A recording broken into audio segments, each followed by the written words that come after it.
All right, it is Wednesday, 7 p.m. Eastern Standard Time, which means that it is that time again where we weekly meet for the Secure the Bag Book Club. I am Brooke Brown. I am your esteemed facilitator, not a guru, not an expert, simply someone who values self education as a way to translate into wealth building strategies. I am so excited that you are here. If you are tuning in live, go ahead and shout yourself out in the chat. Would love to hear from you. And if you're watching this later, go ahead and leave a comment letting us know that you stopped on by and hopefully you got something really good out of this particular meeting of the minds. So there we go. Each month, the Secure the Bag Book Club picks a new read that ultimately stands to grow and protect our wealth in different ways. We have talked about art. We've talked about tax planning. We've talked about intellectual property, stock investing. And now this month we're talking about real estate investing. So we are reading the book, How to Invest in Real Estate by Joshua Dorkin and Brandon Turner. Really a good one for beginners. I'm just saying we have gotten through 6 chapters. Today's meeting is 5. We're talking about chapters 5 and 6. And I mean, I don't know about you, but like this book has been very foundational in just, quick. You need to know the basics. I gotcha, or they got us, right? We are talking about chapter 5, which is real estate investment strategies. And then we're also talking about chapter 6, which is 27 ways to find incredible real estate deals. Okay, so without further ado, let's go ahead and get started with those strategies, right? So there are a number of flavors that you can choose from in order to start your real estate investing journey, right? And it all just depends on your risk tolerance. It depends on your market. It depends on your network. If who you have access to as far as professionals that can, help see you through the process, especially as a beginner. And so that is definitely something that you want to consider, right? How much you have to invest can also be a part of that process. We talked last week about real estate investment niches or niches. I don't know, however you want to say that word, but we're going to say niches because I like it. It sounds fancier. Anyways, we talked about things like single family houses, multifamily properties, mobile homes, commercial, real estate investment trusts, crowdfunding, all those kinds of niches, right? And then we go into talking about the investment strategies themselves. So it's things like buy and hold, which is just your typical understanding of the basics of real estate, right? You buy a property, you maybe rent it out and you hold it in your portfolio for an extended period of time, and you get profits based off of appreciation as the property gets improved upon, or if the property is just in an area that is up and coming, and so you hold it and you wait for it to appreciate, you wait for rent prices to go up, all that good stuff. So that's buy and hold. Then the second one is house flipping. We know this from reality TV shows on HGTV, where they're like I have this rundown property and now I'm going to make improvements to it and then I'm going to sell it for a profit. That's house flipping. And then of course you have wholesale real estate, which from what I understand it to be is basically just you're the middleman in the deal. You find the deal and then you find the players to facilitate that transaction, and you get a cut. Basically, that's what I'm understanding wholesaling to be. You can correct me if I'm wrong, if you know better than I. Then, of course, there's real estate development. That we go into other kinds of properties, commercial properties, stuff like that. The apartments, all that good stuff. That's real estate development. Then turnkey investing is kind of just you don't want to get your hands dirty and all that, rehabbing and fixing up stuff and doing all that stuff. So turnkey is where it's like everything's done for you. You just have to supply the funding. You just have to find the right people for the deal, and that's all that she wrote. So that's turnkey investing.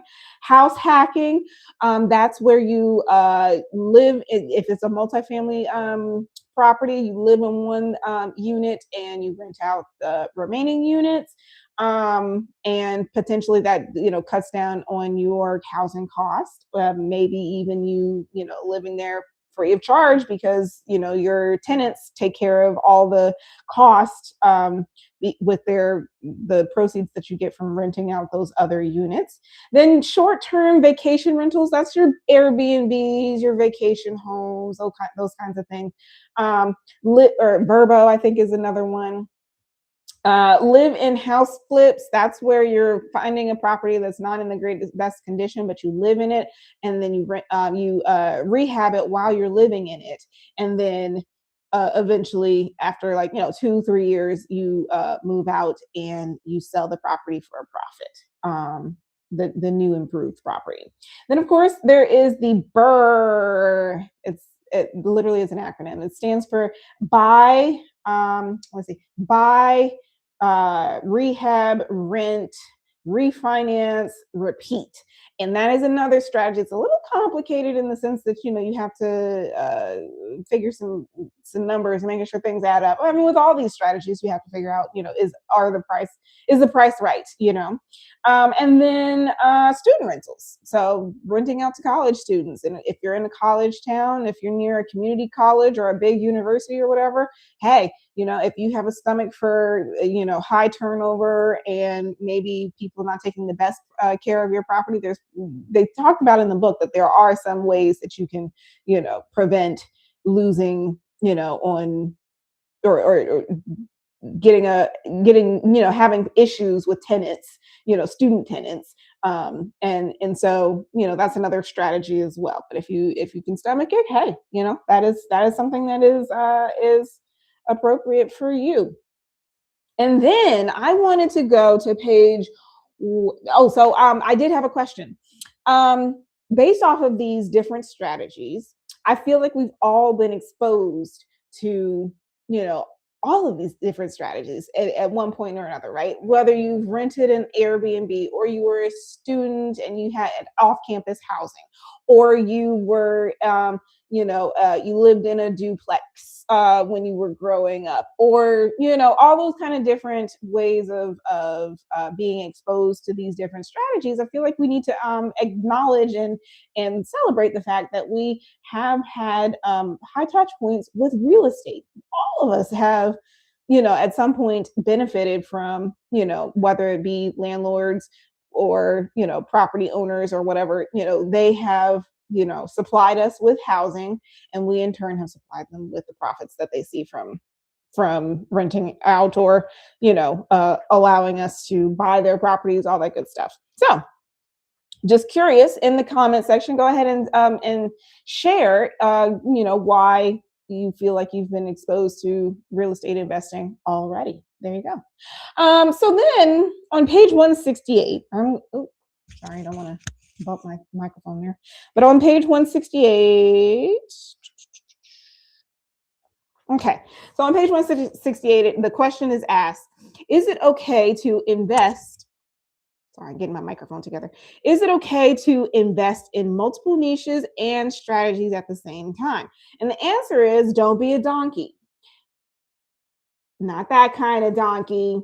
We're not talking about being an ass. We're talking about what Derek Sivers, or Sivers, I don't know if that's the way you pronounce his name, but anyways, he's a TED talker, entrepreneur, philanthropist, so on and so forth. Anyways, he says, he tells the story about how a hungry and thirsty donkey was taken out to get some food and water. On the donkey's left sat a bowl of food, and on his right, a bowl of water. The donkey looked longingly right, then remembered his hunger and turned his gaze left. Then he looked back to the right, then back to the left, then right, then left. Soon the donkey died of both starvation and thirst. The point was simple. By focusing on multiple desires at the same time, we often destroy the opportunity found in both, right? Love that, because oftentimes we can get, even in, the book club, right? We've gone through so many strategies, and it can be easy to be like, ooh, I should do that. No, I should do that. No, and then you end up doing nothing. That's not what we want to do. We want to, assess the deal and we want to learn as much as possible, but then we want to get in there. We really want to get our hands dirty. So, yes, the problem is that most new investors find themselves in the same position as the donkey. They look left, then right, and up and down, and so on and so forth. And then they're eventually their enthusiasm is gone and they've never purchased a single property. We don't want to be that way. No. No, no, no, no, no. Okay, so then chapter 6 gets underway, where it talks about this thing called the LAPS funnel, LAPS, right? It stands for leads, analysis, pursue, success. So I'm not going to go through the math because there was some math in the first in chapter 5, about assessing a good deal, and then this chapter is talking about making a good deal, right? So, not making a good deal, but finding a good deal and attracting a good deal, right? So it's leads, of course, number one, where you're trying to get as many either even cold leads, warm leads, whatever you're trying to get, connections to people that could potentially provide you with opportunities in real estate. Then it goes into analysis. Is this a good deal or is it not? There are many ways to assess whether it's a good deal for you based off of your niche, based off of your investment strategy, based off of your funding source, based off of your market. All those things are important when it comes to this particular method of finding leads. So yes, you're analyzing, and then ultimately you're pursuing it, right? You're saying, okay, the numbers add up. Can't get any better than this, or even if it could get better than this, this is sufficient, right, for me to move, me to act. And so what we're going to do next is we're going to make an offer, right? We're going to tell people, hey, this is what I got. Do you want it? And ultimately, that's going to get us success, which is the S. And the point of this is not to get discouraged by the volume of leads that you're going to have to, parse through.